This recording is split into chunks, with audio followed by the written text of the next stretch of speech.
In today's video, I'm going to give you a few idioms from the health and medicine world. Now, of course, you know idioms are a collection of words that may or may not mean exactly what the words suggest. So these idioms can be literal, meaning they mean what they say, or they can mean something completely different. So let's look at a few of these. To give someone or to give something a black eye. Now, if you punch somebody right in the face, right in the eye, it will get all black and maybe close a little bit. We call this a black eye. It's like a big bruise. This is a good word to know. A bruise is like when something goes black, or if you go hit here and it gets all blue and black, that's a bruise. So that's a black eye. But to give someone a black eye can also mean to hurt someone's reputation, okay? Or a thing, like a company or a network. So for example, a reporter misrepresented a certain story, and it turned out that this story was false. And so this reporter gave the network or gave the news channel a black eye, which means that the reputation is a little bit questionable. Now people maybe don't trust this news network anymore. It could happen with a company, a government office, anything. If you do it to a person, you give someone a black eye, means you hurt his or her reputation. Good. A bitter pill to swallow. So a pill is like a little thing when you're sick. You take a pill, you swallow it, and it usually doesn't taste good. If you don't take it with water and drink it quickly, it's very bitter. But we also use this idiom to mean that something is very difficult to accept, okay? So let's say I run a big company and I have to, it's a family company and I have a lot of staff and I like all my staff and they like me. But the company is not doing very well financially, so I have to lay off, I have to fire a bunch of people. And that is a very bitter pill to swallow. I don't want to do it, but I have to. And they don't want to have to go, but they have to, right? So it's a bitter pill to swallow. A more common example, let me give you another one.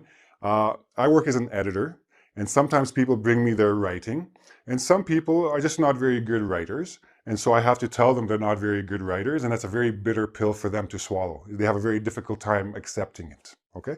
That's one example. Break out in a cold sweat. So when you have a fever, when your temperature is too high inside, you're sweating, means water is coming out of you, but you're cold at the same time. So that's a cold sweat. But we also use this idiom when we're afraid of something or we're very nervous about something.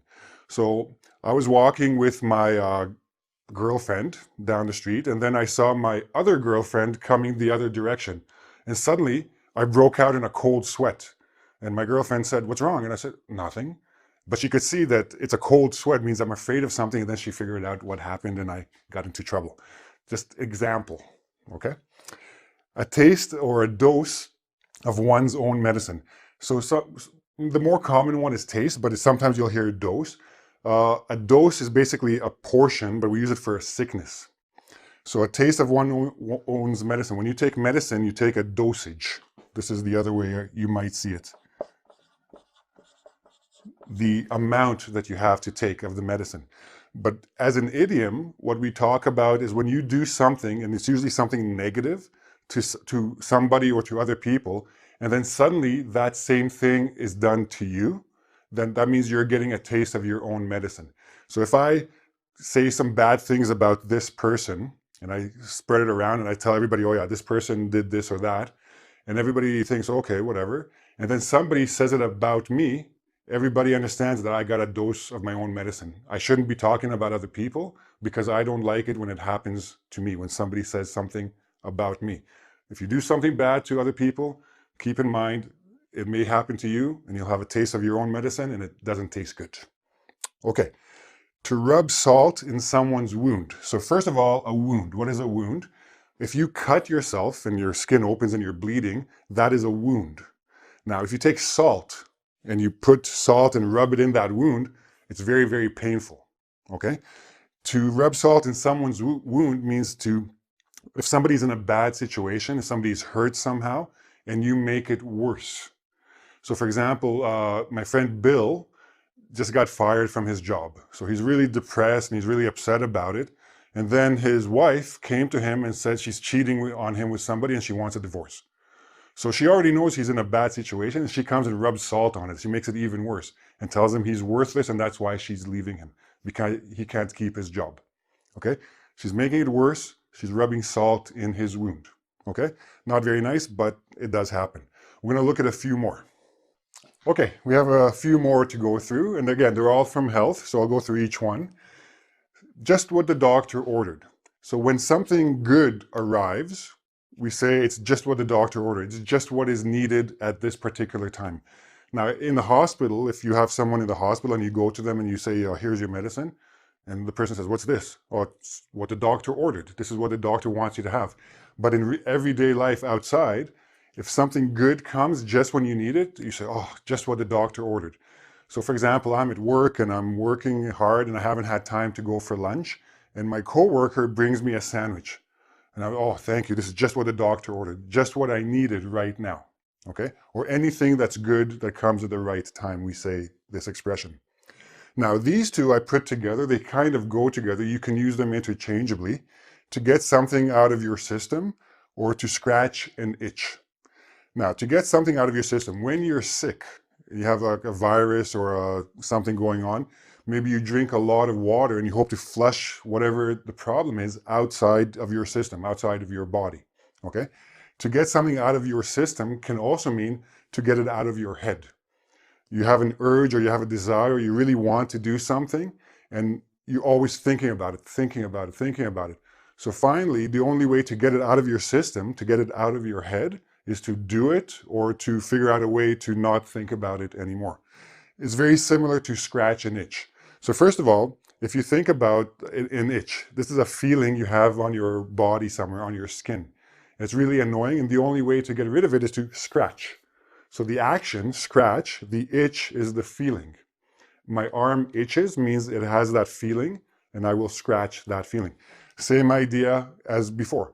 You really, really want to do something. You just can't get it out of your head. And the only way to get it out is to just scratch that itch.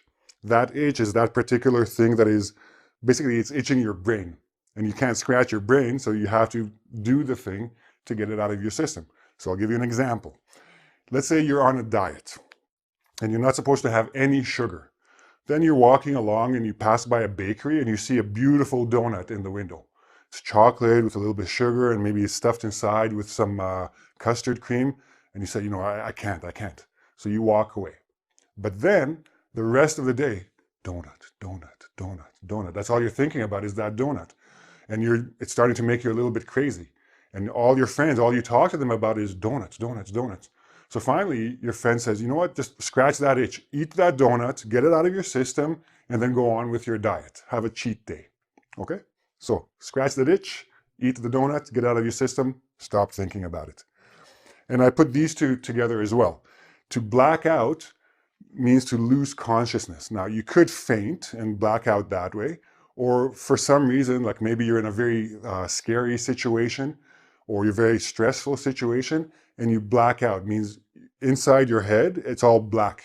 You don't remember anything, you don't think anything, nothing happens. Out cold is a very physical situation where you're unconscious. So if you're walking by a construction site, and a brick from the building falls on your head, and you're on the ground, out cold. Not conscious, not aware of anything. So technically they're more or less the same, except to black out, you don't necessarily need to pass out. You can just black out and still be sitting or standing and not know what's going on, okay? Very common situation, unfortunately. So I hope you understood all these. I hope they were pretty clear.